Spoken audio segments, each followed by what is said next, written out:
안녕하십니까, 홍철기입니다. 오늘은 2024년 9월 14일이고요. 오전 뉴스 시작하도록 하겠습니다. 윤석열 대통령과 원희룡 전 장관이 회동을 했었다고 하는데요. 한 번도 아니고 두 번이라고 합니다. 무엇보다 대단한 거는 9월 중 두 차례라는 겁니다. 오늘이 9월 14일이니까 2주 동안 두 차례, 매주 한 차례씩 만난 꼴이 되는 겁니다. 자, 의료개혁 등을 논의했다고 하고요. 지금 정치권에서는 원희룡 전 장관이 용산에 비서진으로 합류하는 것 아니냐라는 얘기들이 여기저기서 나오고 있습니다. 문제는 뭐냐면요. 윤석열 대통령이 당연히 장관도 했었고 제주지사도 했었고 국회의원도 했고 또 누구보다 머리 좋은 걸로 알려져 있는 원희룡 전 장관에게 얘기를 듣는 거 좋은 거 아니겠습니까? 그런데 한동훈 강성 지지층들이 난리가 났다고 합니다. 도대체 저 사람들은 왜 남이 대통령 만나는 거에 예민하게 굴까요? 참 깝깝한 일인데요. 자, 그 관련된 소식 여러분들께 전해드리도록 하겠습니다. 윤석열 대통령과 원희룡 전 장관 이번 달 9월 중에 두 번이나 만났다고 합니다.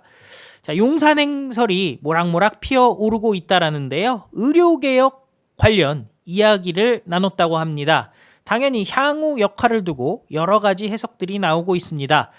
일단 용산에서 만났는데요. 이달 초에는 독대 형식으로, 그리고 9월 10일에는 성태윤 대통령 실장, 그 정책실장이죠. 그리고 조규홍 보건복지부 장관 등도 함께 했던 것으로 알려지고 있습니다.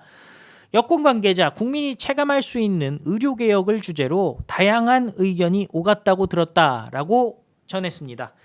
자, 원희룡 전 장관은 지난 6월 윤석열 대통령과 한 4시간 정도 독대한 직후 전당대회에 출마한 바가 있습니다. 원희룡 당시 전당대회 후보는 집권 여당은 대통령과 척지는 순간 우리 모두 망합니다 라는 메시지를 내왔는데요. 전당대회 이후에는 공식 행보를 자제해 왔습니다. 이번 만남으로 원희룡 전 장관의 역할론에 관심이 쏠린다는 건데, 여권의 핵심 관계자, 원희룡 전 장관에 대한 윤석열 대통령의 신뢰는 여전한 것으로 안다라면서 언젠가 역할이 있지 않겠느냐라고 얘기를 했다고 합니다. 자, 총선 직후에도 비서실장 혹은 정무수석 등 다양한 자리에 하마평에 오르기도 했었는데요. 9월 10일 만남에는 노현웅 대통령 직속 의료개혁 특위위원장도 같이 있었다고 합니다. 의정 갈등 해결 방안 등을 논의한 것으로 전해졌습니다. 원희룡 전 장관은 국민의 동의를 얻으며 함께 가야 의료개혁이 성공할 수 있다면서 의료개혁이 국민의 삶에 도움이 된다는 효능감을 보여줘야 된다라고 말한 것으로 알려졌습니다. 윤석열 대통령은 이에 대해 공감하면서 그럼에도 불구하고 국민의 어려움 해소를 위해 정부의 의료개혁 기조가 흔들려서는 안 된다라는 점도 강조한 것으로 전해졌습니다. 자, 한동훈과는 추석 전에 만나기로 했었다가, 그것도 한동훈 단독이 아니라 지도부들이랑 만나기로 했다가 한동훈이 사사건건 정부 시책에 반대를 하니까 추석 이후로 만나기로 했죠. 자, 지금 한동훈 쪽에서는 왜 한동훈은 안 만나주고 다른 사람들만 만나냐? 옛날부터 계속 비슷한 얘기를 해오고 있는데, 예전에 홍준표 4시간 만났다? 그때도 왜 한동훈을 만나야지 홍준표를 만나요? 그런데 저는 이 부분에 대해서 이렇게 말씀을 드리고 싶어요. 장해찬 전 최고위원이 얘기했던 거 여러분들 기억이 나실 겁니다. 진정성을 갖고 두들겨라. 어쨌든 대한민국의 대통령 윤석열 대통령 아닙니까? 한동훈은 원의 당대표일 뿐입니다. 당대표예요. 그러면은 여당이라는 타이틀도 대통령이 있기 때문에 여당이잖아요. 근데 한동훈의 말이라든지 주변에서 얘기하는 거 보면 윤석열 대통령이 한동훈이한테 다 져줘야 되고, 한동훈이 윤석열 대통령 위에 있는 것처럼 얘기하잖아요. 한동훈 측 사람들은 이런 얘기도 한대요. 대통령을 한동훈이 만들어준 거다. 그 무슨 박근혜 대통령 수사라든지 조국 수사 실무자가 한동훈이었기 때문에 그렇다라는 취지인 건데, 그것 때문에 윤석열 대통령이 그 각광을 받게 됐다, 뭐 이런 식의 논리인 건데, 자, 대선 그렇게 쉽게 생각하면 안 되는 겁니다. 대선 대한민국 국민들 중에 윤석열 대통령 뽑은 사람들이 얼마나 노력을 했습니까? 그때 한동훈 보고 뽑았습니까? 말 같지도 않은 얘기죠. 한동훈은요, 유세 안 했죠. 계속 공무원 하면서 월급 따박따박 받고 있었습니다. 사법연수원 부원장 하고 있었죠. 근데 무슨 그 한동훈 측에서는 한동훈이 대선의 1등 공신이다. 참. 그러니까 법무장관 정도 시켜줬으면 3대가 충성을 바쳐야 될 것 같은데도 그런 생각이 전혀 없는 거예요. 자, 지금 한동훈 쪽에서는 그 여야 의정 협의체 출범이 불발됐다라는 거 갖고서는 또 대통령 탓을 하고 있는데, 개문발차라도 했어야 되는데 뭐 이런 식의 얘기를 했다는 겁니다. 뭐 물밑에서 해결을 했다라고 해결을 하려고 얘기를 했다는데, 자, 이런 얘기를 했대요. 2025학년도 의대 정원 관련해서 정부도 의제를 제안하겠다는 것은 아니다라면서, 내가 제안하는 거니까 내 말을 들으면 된다, 내가 알아서 다 할게 라는 취지로 여기저기 얘기를 했어요. 근데 한동훈 측에서도 얘기해요. 2025학년도 이미 수시 모집 그 지원까지 끝난 상황 아닙니까? 고려대 의대 30대 1입니다. 가천대 의대 같은 경우는 뭐 몇만 명이 몰렸다라는 얘기까지 있어요. 자, 그런데 그런 상황에서 한동훈 쪽에서 얘기한 게 다 흘러나왔죠. 한동훈이 얘기한 거. 진짜로 2025학년도를 하자는 게 아니라 일단 끌어들이기 위해 그렇게 얘기하자는 거다. 그 얘기가 다 퍼졌는데 의사들이 바보입니까? 지금 의사들이 극단적인 주장만 하고 있기 때문에 그 일단 무슨 협의체 만드는 거 그 자체를 성과라고 생각해 갖고는 안 되는 거죠. 근본적인 의료개혁 방안을 생각을 해야죠. 그리고 의대 증원 늘리는 거 필요하다는 건 대한민국 국민들이 다 알잖아요.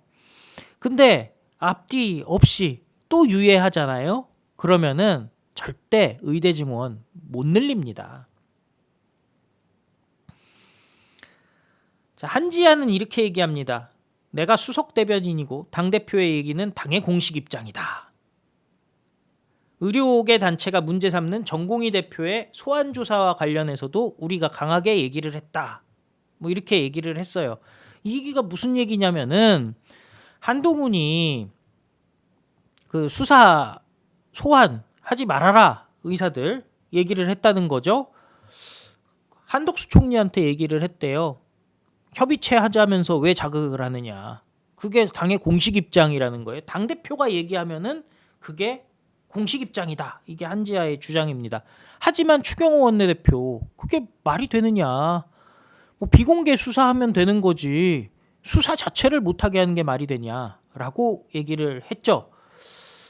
자, 추경호 원내대표 그렇지만 2025학년도 의대 정원 의제와 할 수 없는 거고, 정부가 잘못한 게 없는 게 사과도 할 수 없다. 사과하는 순간 정부가 잘못한 게 되는 거잖아요. 그 다음에 보건복지부 차관 문책, 뭐 경질 도저히 받아들일 수 없는 얘기다. 대통령의 인사권에 대해서 한동훈이 이래라 저래라 하면 안 되죠. 당무 개입한다고 그 난리를 치는데. 자, 그런데 친한계 의원 이렇게 얘기한답니다. 2025학년도 의대 정원 조정은 이미 안 되는 문제가 되긴 했지만 그렇다고 안 된다고 셔터를 내리면 어떻게 테이블이 시작되느냐. 참 한동훈이 열심히 움직이고 있는데 정부의 태도가 미온적이라서 아쉽다. 뭐 이렇게 얘기를 했어요. 근데 저는 진짜 답이 안 난다는 생각이 들어요. 2025학년도 안 되는 걸 안 된다고 얘기해야지 될 것처럼 끌어들이고서는 사태를 더 악화시키는 거예요. 거기에다가 여야 의정하자 그러니까 환자단체들도 우리 빼고 하면은 안 된다라고 또 난리가 났지 않습니까? 또 의료계가 의사만 있는 게 아니잖아요. 지금 간호사도 있고 간호조무사도 있고.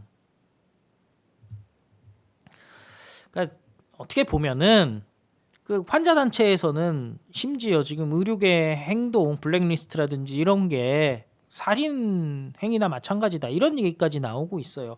자, 그런데 여기서 한동훈이 한덕수 총리한테 그 수사하지 말아라, 소환하지 말아라 얘기한 부분, 본인도 검사면서 어떻게 그렇게 얘기를 합니까? 그거야말로 외압 아니에요? 의사를 자극하지 않기 위해서 경찰 수사를 미루도록 지휘하라. 본인은 이원석이가 문재인, 이재명 제대로 수사 안 하는 부분에 대해서 법무장관이 자기가 담당 아니에요? 그리고 법 임무가 딱 돼 있어요. 검찰총장에 대한 수사 지휘권이 있죠. 특정 사건에 대해서 검찰총장을 통해서. 자기는 윤석열 대통령 공약이라고 수사 지휘 안 한다고 해놓고 한덕수 총리한테는, 자기 아버지 뻘 되는 한덕수 총리한테는 경찰 수사 미루세요. 검사했던 사람이 할 소리냐는 거예요. 말 같지도 않은 얘기죠. 그런데 더 황당한 얘기 제가 말씀드릴게요. 김건희 여사 관련해서 도이치모터스 이번에 그 판결 나온 게 있어서 그 김건희 여사랑 관련이 없는 거죠. 다른 사람들 그 전주 손모 씨 관련 조사예요. 근데 그 판결이에요. 근데 이제 박찬대가 김건희 특검해야 된다. 이렇게 얘기를 했어요. 그러면은 국민의힘에서는 어떻게 얘기를 해야 됩니까? 권영세 의원이 얘기한 거가 정답이죠. 어제 재판은 생각 외의 결과다. 김건희 여사는 계좌 기준으로 굉장히 일부, 금액상으로도 일부가 관여된 부분이기 때문에 처벌 대상이라고 보는 것은 무리다라고 얘기하면서 특검 요구에는 이 사건은 사실관계가 다 나와서 법률적 판단만 남은 상태에서 특검은 적절치 않다. 이양수 의원, 전주 여러 명 중 다 무죄가 나오고 손 씨 한 명만 방조로 나왔는데 그러면 확률상 김건희 여사 당연히 무혐의 쪽에 속할 가능성이 높다. 이렇게 얘기를 했어요. 근데 한동훈 뭐라고 얘기합니까? 취재진이 항소심 판결 어떻게 봅니까? 물었더니 시스템에 따라 진행될 문제다. 자, 시스템에 따라 진행될 문제를 한동훈이는 왜 의사 수사도 시스템에 따라 진행이 돼야 되는 거지, 의사 소환도 한덕수 총리한테 수사를 미루라고 얘기를 합니까? 압력을 넣습니까? 더 황당한 건 누구냐면요. 정광재입니다. 대변인이죠. 한동훈 쪽 사람이죠. 손 씨에 대해 방조 혐의가 인정됨에 따라 김건희 여사에 대한 수사도 더 급물살을 탈 수 있을 거라 생각한다. CBS 라디오에서 얘기했어요. 기소 가능성이 커졌다. 그 친한계라는 사람들은 최상병 특검, 김건희 특검 하고 싶어서 안달이 난 사람들이에요. 김건희 여사 기소되는 것만 바라보고 있어요. 비나이다. 그런데 윤석열 대통령한테 적극적으로 만나자고 하려면 대통령을, 한동훈 말 그대로 제가 얘기할게요. 의사를 자극시키지 말아야 여야 의정 협의체가 시작이 될 거 아니냐. 그게 한동훈 얘기잖아요. 왜 용산을 자꾸 자극을 시킵니까? 왜 야당 좌파가 할 법할 일을 여당 우파가 합니까? 우파가 아니라서, 마음속으로 심적으로 야당이라서 그런 거 아닐까요? 자, 결국 어쩔 수 없습니다. 윤석열 대통령 능력 있고, 그리고 본인과 소통할 수 있고, 꼭 충성은 아니더라도 뒤통수는 때리지 않을 사람과 일을 하는 수밖에 없죠. 그러니까 원희룡 전 장관을 거의 매주 보다시피 하는 상황이라고밖에는 생각할 수가 없네요. 자, 점점 한동훈 지지율 급락하고 있습니다. 모든 트렌드가 그래요. 어떤 데선 높게 나오고 낮게 나오고 한데지만은 높게 나오는데도 떨어지는 건 마찬가지예요. 상대적으로 높게 나왔다는 거지, 다 예전에 비하면은 적어도 10% 이상은 다 떨어졌습니다. 그런데 아직까지 한동훈 쪽 사람들은 좌파 얘기만 듣고 있죠. 최상병 특검, 김건희 특검, 윤석열 대통령 들이받아가지고 지지율이 떨어진다. 한번 좌파 얘기만 계속 들어보십시오. 그 좌파가 한동훈 지지하나. 자, 우리는요 흔들리지 말고 윤석열 대통령, 밀어줘야 되는 겁니다. 윤석열 대통령의 정책 뒷받침하는 논리를 개발해서 밀어야 되는 거고 잘한 성과 홍보해야 되는 겁니다. 그게 여당이 해야 될 일이에요. 정부 각 부처는 공무원들이 홍보 잘 하겠습니까? 그리고 정부는 예산 따야 되고 법안 통과시켜야 되는데 정부 입법 법안 통과시켜야 되는데 야당이랑 싸우면 원래 안 돼요. 야당이랑 싸우는 건 여당이 싸우는 거고 정부는 자기 일을 해야 되는 겁니다. 근데 거꾸로 됐죠. 정부가 야당이랑 싸우고 한동훈은 이재명 앞에서 처지운운하고 있고 그게 현실인 거죠.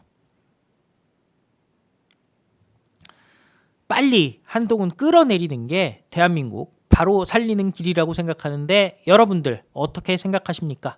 구독과 좋아요 큰 힘이 됩니다. 다 같이 외치겠습니다. 우리는 승리합니다. 감사합니다. 안녕히 계십시오.